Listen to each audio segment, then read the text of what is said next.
John Deere is the world's largest producer of agricultural equipment and a leading manufacturer in the construction, forestry, and lawn care industries. Company-owned and affiliated factories in 11 countries manufacture products for sale in more than 160 countries.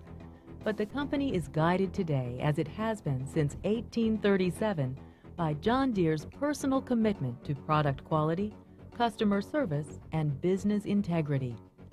Deere is the global market leader and the best recognized brand in the agricultural equipment business, and it got there by providing customers with genuine value in premium quality equipment and the best customer service with the most professional dealers. The company's beginnings can be traced to this blacksmith shop in Illinois. It was here in 1837 that John Deere forged the first self-scrubbing steel plow. His innovative plow design worked better in the sticky prairie soil than the cast iron plows of the day, and it was this product that led to large-scale farming in the fertile Midwestern prairies. His innovation might have been just a footnote in history, but John Deere went on to forge a way of doing business that remains central to the company today. He was committed to the creation and manufacture of farm equipment that helped farmers achieve greater productivity. He insisted on quality, and he stood behind the equipment he made, stressing the importance of fair dealing with all who came in contact with his company. From these simple beginnings, Deere & Company has grown into a global corporation, operating in all 24 time zones and more than 50 currencies and languages. Deere is a multinational firm with manufacturing joint ventures or assembly operations on every continent. Parts and components are shipped globally and utilized in the manufacture of original equipment in locations where the highest volume of such equipment is used. Yet the most impressive accomplishment of this American success story is Deere's ability to adapt and grow over its 160-year history, despite industrial downturns, worldwide turbulence, and fierce competition in its core business. Deere & Company represents a textbook example of how a company must continually adapt to environmental change through major shifts in corporate and marketing strategy in order to survive and prosper. The strategic planning process always begins with an analysis of the market and customer needs.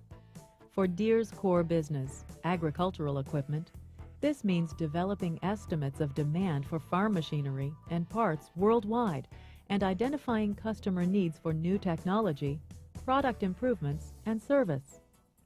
Based on this knowledge, a marketing strategy is formulated which identifies specific customer targets and a set of marketing decisions based on the 4 Ps: product, price, place, and promotion, which comprise the marketing mix.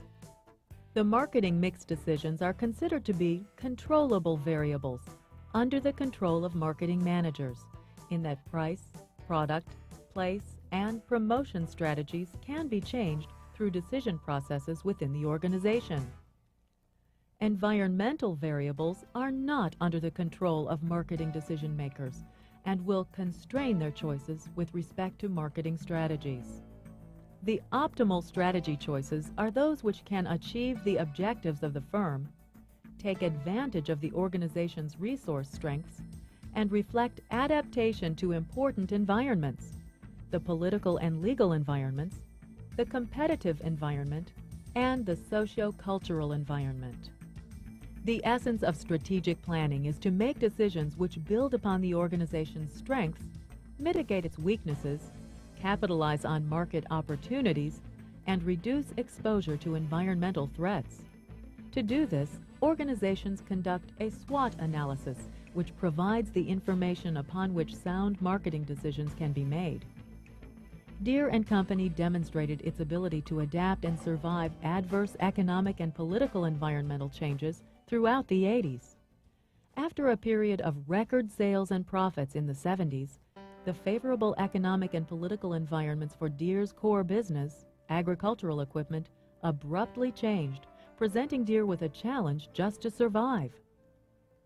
The 70s were years of bonanza for farm equipment companies because farmers were doing well during that period. Worldwide demand for grain was extremely high. Grain prices were high. Export trade was brisk. Farmers were making good profits, and it looked like agriculture was the place to be. But the economic and political environment shifted abruptly in 1979 when President Carter put into effect an embargo that stopped all grain shipments to the Soviet Union and its satellite countries. But the Soviets made up for the shortage by increasing purchases from Australia and Argentina. The effect on North American farmers was devastating, shutting them out of the world market, reducing their incomes at a time when they were highly leveraged, and starting a chain of farm bankruptcies, which by the end of the decade resulted in the collapse of the rural banking system and further farm consolidation. A second blow to farm equipment sales came in 1983 when the U.S. government introduced its PIK, or Payment in Kind, subsidy program. In order to reduce agricultural surpluses, farmers were paid to lower their production by setting aside part of their acreage. This reduction in planted acres reduced demand for farm machinery and demand for parts and service, since farmers were using their equipment less. Deere & Company responded to this crisis by building on their strengths in product innovation and distribution through its John Deere dealer network. R&D investments in product improvement and capital investment in manufacturing equipment and processes resulted in improved product quality and significant cost reduction. They also expanded their financial services, which provided the company with growth opportunities and synergistic benefits. John Deere Credit, one of the oldest suppliers of credit to agriculture, added commercial, consumer, and international divisions, and is now one of the largest finance operations in North America. During a time when economic and political upheaval forced many farmers and International Harvester, a large competitor, out of business, Deere remained financially sound. Deere was able to offer superior products, credit, and dealer service at a fair price in these difficult times. It was also during the 80s that Deere further developed its lawn and garden equipment business.